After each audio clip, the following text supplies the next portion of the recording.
Bagaimana bantahan terhadap orang yang mengatakan bermadzhab Syafi'i namun berakidah Asy'ari?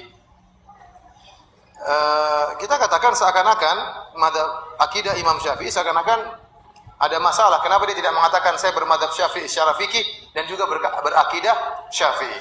Kenapa dia bilang fikih saya Syafi'i, akidah saya apa? Asy'ari. Kenapa tidak bilang akidah saya Syafi'i? Ada apa dengan akidahnya Imam Syafi'i? Dan ini dibantah oleh para ulama. Mereka meninggalkan akidah Syafi'i menuju akidah Asy'ari karena tidak kecocokan dengan akidahnya Imam Syafi'i. Imam Syafi'i berada di atas akidah salaf. Ya. Kalau Anda mengatakan akidah Asy'ari sama dengan akidah Syafi'i, ya harusnya Anda langsung bilang aja Syafi'i. Karena Imam Syafi'i jauh lebih dahulu hidup daripada Asy'ari. Asy'ari meninggal di awal abad keempat. Imam Syafi'i di abad 2 atau abad ketiga, jauh. Ya, abad ketiga. Jauh. Beda 100 tahun, mungkin lebih. Ya. Ya. Pokoknya lebih dahulu siapa? Imam Syafi'i. Oleh karenanya, kalau memang akidah Imam Syafi'i benar, harusnya Anda mengatakan saya berakidah Syafi'i juga. Dan mana lebih utama? Fikih atau akidah? Akidah. Bagaimana Anda ngambil fikihnya Syafi'i, akidahnya Anda tinggalkan? Kalau Anda ingin tahu akidahnya Imam Syafi'i, belajarlah buku kitab Syarhus Sunnah ya, lil Muzani. Al-Muzani itu murid langsungnya Imam Syafi'i.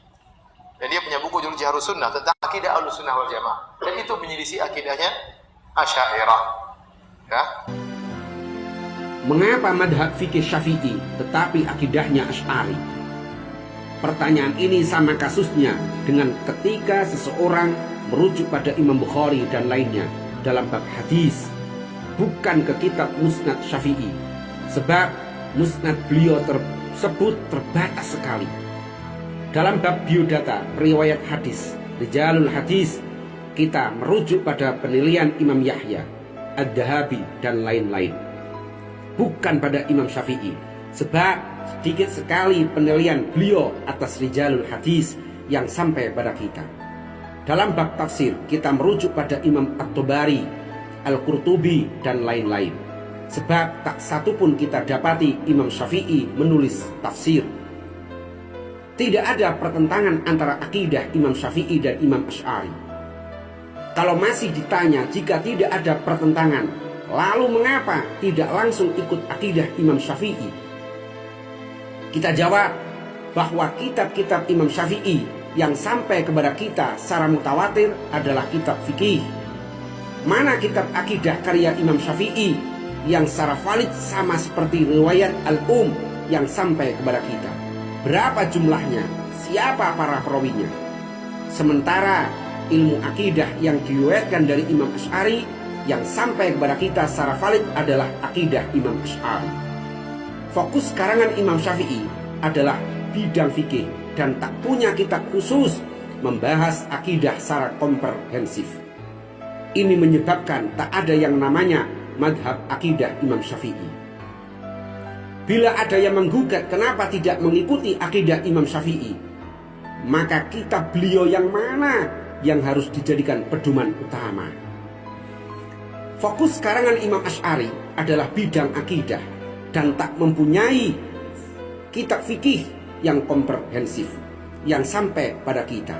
Ini menyebabkan tak ada madhab fikih Asy'ari. Wa hakaina laka maqalat Syekh Ibnu Abdissalam wa man sabaqahu ila misliha wa talahu ala qawliha haitsu dzakaru anna Syafi'iyah wal Malikiyah wal Hanafiyah wa fudala al Hanabilah Asy'ariyun ila anqal. Wa min kalam Ibni Asakir hafidhi hadhil ummati siqati sabti hal minal fuqaha'il Hanafiyah wal Malikiyah wa Syafi'iyah illa muwafiqul Asy'ari. Kami ceritakan kepadamu perkataan Syekh Ibnu Abdissalam dan pendahulunya yang sependapat, bahwa para ulama berkata, ulama Syafi'iyah, ulama Malikiyah, ulama Hanafiyah, dan ulama utama dari madhab Hambali, mereka adalah bermadhab Asy'ari. Di antara perkataan Ibnu Asakir, ahli hadisnya umat Islam yang terpercaya dan kokoh, adalah tidak ada ulama ahli fikih dari madhab Hanafi, Maliki, dan Syafi'i kecuali sesuai dengan Asy'ari. Tabaqatus Syafi'iyah Al-Kubra juz 3 Shahifah 373.